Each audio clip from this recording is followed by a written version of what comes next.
Hi, I'm Martin McGrath from Financial Leadership, and today I want to talk to you about, is an SMSF right for you? Over the last couple of weeks, we'll put out some videos that explain the different pros and cons and what's involved in SMSF, including the costs, but basically I want to summarise that up today and basically explain to you, is an SMSF right for you? The key part is, one, do you want to be more actively involved with your super? So at the moment, you're probably not involved. You might get a statement once or twice a year. With an SMSF, you don't have a choice. You are actively involved. You're doing something probably at least monthly, if not sometimes weekly, to make sure your SMSF is doing the right thing, it's invested properly, talking with your accountant, talking with your financial planner to make sure that's sorted. Some people have the time to do that, some people don't. That's one key question.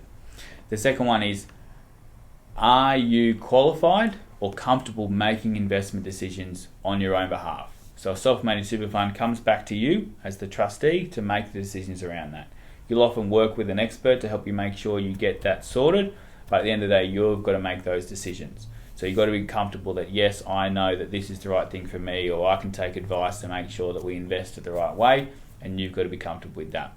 Third part, do you have enough in your super to make it worthwhile? Practically, the HA have some guidelines that ideally you have somewhere between 200,000 and 300,000 as a starting point to make your self-managed super fund worthwhile. And that's basically based upon the costs involved with running one. So that doesn't have to be your own super. It can be yourself and your spouse, or potentially who else is in your super fund, either 4 or 6 members inside of your super fund. And basically together you want to have a balance of at least $200,000 to $300,000 to make it cost effective. It's not really worthwhile if you've only got 50 grand in there. The cost is just going to be too much.